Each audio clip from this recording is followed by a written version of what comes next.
안전하다더니 도장 찍고 2억 3천이 사라졌습니다. 저는 지방에서 서울로 올라와 직장을 잡은 사회초년생이었습니다. 직장도 겨우 구했고 교통이 편리한 곳에 살아야 할 것 같아 오피스텔을 찾고 있었습니다. 그런데 서울 집값이 너무 비싸 전세를 구하기가 쉽지 않았습니다. 그러던 중 회사 근처 부동산에서 좋은 매물이 나왔다며 연락이 왔습니다. 전세금 2억 3천만 원에 오피스텔도 깔끔했고 무엇보다 회사와 가까웠습니다. 전세금이 좀 비싸다고 생각했지만 부동산에서는 요즘 이 지역 전세 수요가 많아 금방 계약될 것이라고 말했습니다. 결정적으로 등기부등본을 확인했을 때 근저당이 하나도 없었습니다. 임대인은 부부였는데 우리도 이 근처에서 오래 살았고 다른 세입자들과도 문제없이 계약하고 있다며 저를 안심시켰습니다. 당시 저는 전세 계약이 처음이라 따로 의심하지 않았습니다. 깨끗한 등기부등본, 안정적인 직업을 가진 임대인, 바빠서 계약을 서둘러야 하는 상황, 모든 조건이 맞아떨어졌고 저는 결국 계약을 진행했습니다. 그렇게 아무 문제 없이 1년이 지나고 계약 만기가 다가오던 어느 날이었습니다. 어느 날 퇴근 후 핸드폰을 보는데 낯선 번호로 온 문자 한 통이 있었습니다. 세금 문제로 인해 부득이하게 보증금을 반환해 드릴 수 없습니다. 대신 소유권을 이전해 드릴 테니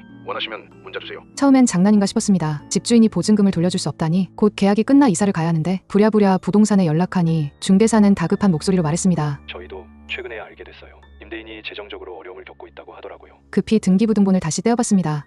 그런데 제 오피스텔에는 이미 거액의 근저당이 설정되어 있었습니다. 제가 처음 계약할 때만 해도 깨끗했던 등기부가 어느새 빚더미로 뒤덮여 있었습니다. 순간 머릿속이 하얘졌습니다. 그리고 더 큰 충격은 저처럼 피해를 입은 세입자가 저 혼자가 아니었다는 것이었습니다. 저는 급히 다른 세입자들과 연락을 주고받았고 모두 똑같은 상황에 처해 있었습니다. 임대인은 이 일대에서 무려 수백 채의 오피스텔을 소유하고 있었고 전세금을 받아 이를 갚아가며 돌려막기를 하다가 결국 무너진 것이었습니다. 한마디로 전세 사기였습니다. 세입자들은 단체로 경찰에 신고했고 사건은 뉴스에도 보도되었습니다. 경찰은 임대인 부부를 조사하기 시작했지만 법적으로 사기죄를 적용할 수 있을지 애매하다고 했습니다. 왜냐하면 임대인이 처음부터 사기를 칠 의도가 있었다는 것을 입증해야만 처벌할 수 있기 때문입니다. 그 사이 건물은 경매로 넘어갔습니다. 저는 제가 살던 집을 비워야 했습니다. 전세 보증금을 돌려받기는커녕 경매가 끝난 후 남는 돈이 없으면 저는 한 푼도 받을 수 없는 처지가 되었습니다. 믿고 맡긴 전세금 2억 3천만 원이 그대로 날아간 것입니다. 이 사건을 겪고 나니 전세제도가 너무 허술하다는 걸 깨달았습니다. 근저당이 없는 깨끗한 집이라고 안심할 수 없는 것이었고 임대인이 언제든 빚을 늘릴 수 있다는 사실도 알게 되었습니다. 그리고 무엇보다